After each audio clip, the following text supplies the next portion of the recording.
New Zealand is one of the richest countries in the world, and we're one of the countries that has benefited most from previous emissions. And so anything, as one of the rich countries in the world, we have a greater obligation on us to try to meet this climate crisis. So again, in that context, do you think that we are working with maximum possible ambition? The latest inventory data we have is from the 2003 year, and the 2004 year is currently in production. Sorry, 2023. The 2023 level was the lowest gross emissions since 1999. So effectively the last in 25 years. We are anticipating, while it's still in production, that the 2024 emissions will be lower than 23 again. So we're continuing to reduce our emissions. During that period, we've had significant population growth and significant GDP growth. We are often compared on a per capita basis, and I think the member is referring to New Zealand having traditionally, well, having high emissions per capita. What we are showing, however, is significant reductions per capita in emissions, so that, you know, despite the population growth, despite the economic growth since 1999, we have significantly reduced our emissions, and they are continuing to fall year on year. So New Zealand is making progress on a per capita basis. We do have unique circumstances with respect to agriculture, but obviously New Zealand is a leader in investment in the technologies that will make a big difference to agricultural emissions, and we're seeing really promising signs that those technologies will be available in the next year or two. And once they scale up, I think there's every prospect, if not probability, that New Zealand's per capita emissions will continue to drop faster and position New Zealand well. With respect, our nationally determined contribution is not determined on a per capita basis. It's actually determined on actually reducing emissions basis. So whether or not it's per capita is neither here nor there. It's irrelevant to this discussion. I also want to say that, unfortunately, the Statistics New Zealand released just recently on the 22nd of July, some statistics for the first 3 months of this year, showing that in actual fact our greenhouse gas emissions this year have increased by 0.9% in the March 2025 quarter. Now, I'm really worried about this because it shows that whatever is going on at the moment under this current government is not working. So the first emissions budget was going to be achieved under the previous government, but now the next one is at risk, the next emissions budget.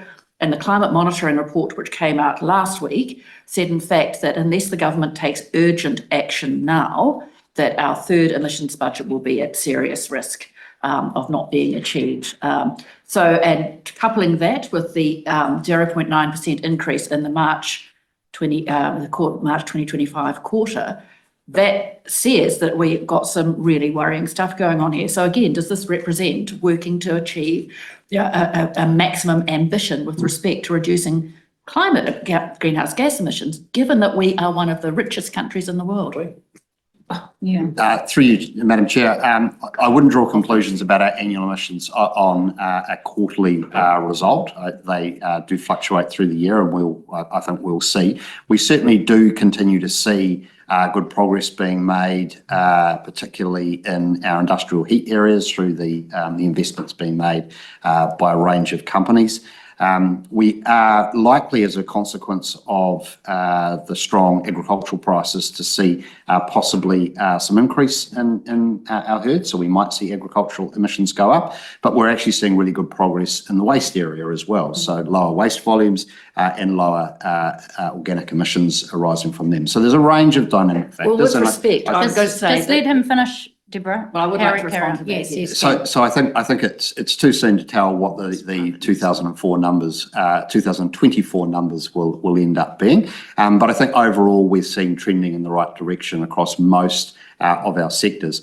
I referred earlier to the per capita emissions because of the assertion from the member about New Zealand being a wealthy country. We are a wealthy country. We are a wealthy country, but we're also very small, which is why it is common that a per capita measurement is used to compare New Zealand to other countries.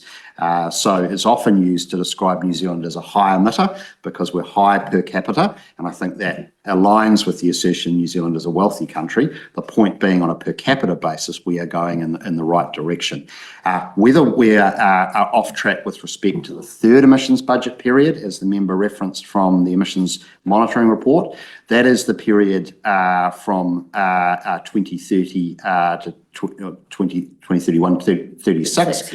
And so the government certainly has some time, and the country has some time to take some steps on those.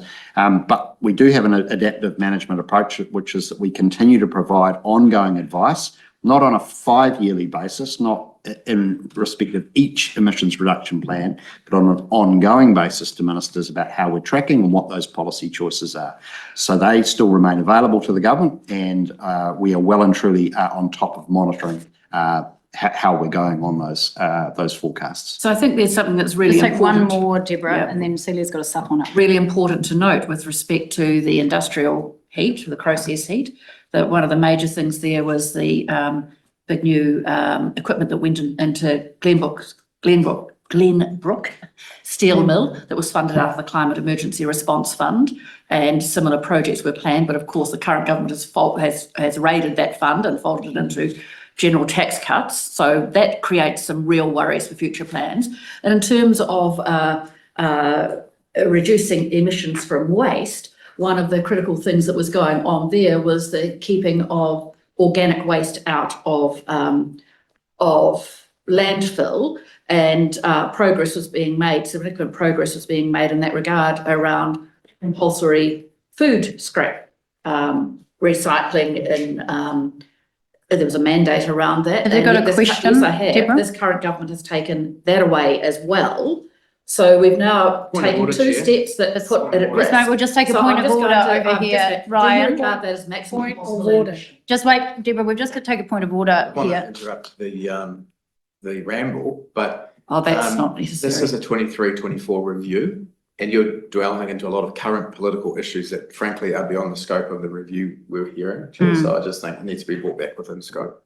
Do you regard that as Thank maximum you, ambition? thank you, Ryan. We'll just take that point of order, and that has been taken. If we can look back, not forwards, given it is an annual review, I think members can be respectful of that. so going back- James, if you'd like to answer Deborah's question, please. Thank you.